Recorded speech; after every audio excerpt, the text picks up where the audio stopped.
যারা শহীদ হয়েছেন সারা দেশে, স্বৈরাচারকে বিদায় করার জন্য যারা নিজের জীবন উৎসর্গ করেছেন, এরকম প্রতিটি মানুষের নামে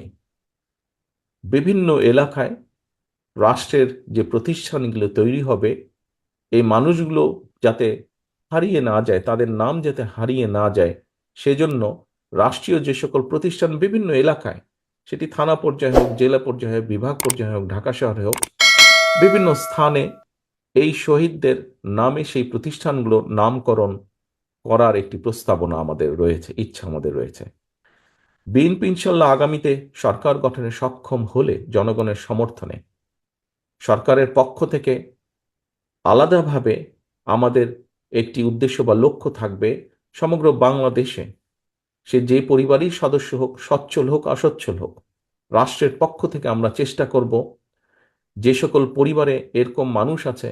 তাদের প্রতি সাহায্যের হাত বাড়িয়ে দেওয়া। জাতীয়তাবাদী দল বিএনপি এক যুগেরও বেশি সময় ধরে বাংলাদেশের জনগণের যে দাবি,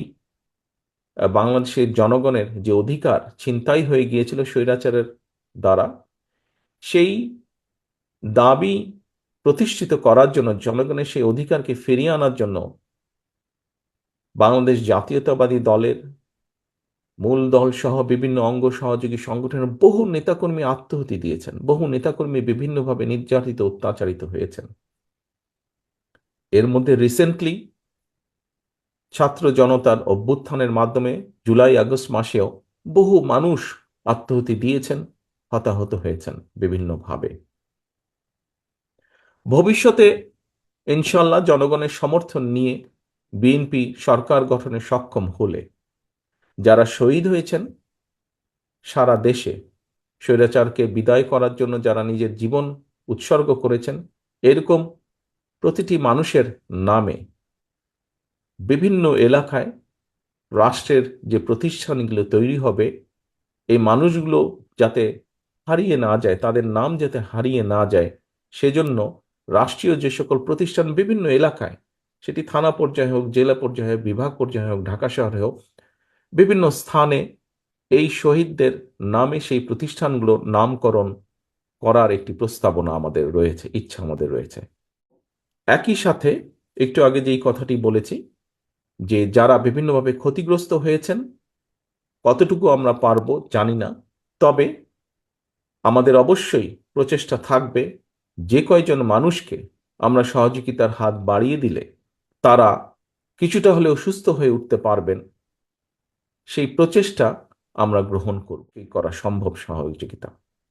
এটি একটি। আরেকটি বিষয় আপনাদের সামনে আমি আজকে উল্লেখ করতে চাই। এখানে আমরা মাত্র 10 জন মানুষকে আজকে আমরা হুইল চেয়ার দিচ্ছি। আন্দোলনের বাইরেও বিভিন্নভাবে সামাজিক ভাবে বহু মানুষ, আমাদের বিভিন্ন পরিবারে বহু মানুষ আছেন যারা বিভিন্নভাবে জন্মগত কারণেই হোক, জন্ম অবস্থা থেকেই হোক, অথবা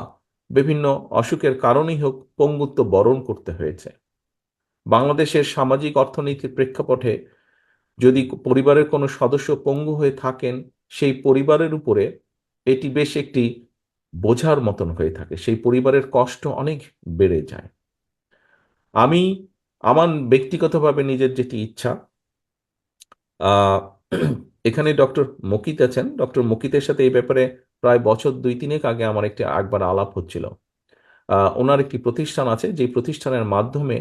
উনি চেষ্টা করেন যে এই ধরনের মানুষগুলোকে সহযোগিতা করার জন্য, যাতে করে তারা নিজেরা ইন্ডিপেন্ডেন্ট হতে পারে, নিজেরা চলাফেরা করতে পারে, যতটুকু সম্ভব আরেকজনের সহযোগিতা ছাড়া। বিএনপি ইনশাল্লাহ আগামীতে সরকার গঠনে সক্ষম হলে জনগণের সমর্থনে সরকারের পক্ষ থেকে আলাদাভাবে আমাদের একটি উদ্দেশ্য বা লক্ষ্য থাকবে, সমগ্র বাংলাদেশে সে যে পরিবারই সদস্য হোক, সচ্ছল হোক অসচ্ছল হোক, রাষ্ট্রের পক্ষ থেকে আমরা চেষ্টা করব যে সকল পরিবারে এরকম মানুষ আছে তাদের প্রতি সাহায্যের হাত বাড়িয়ে দেওয়া।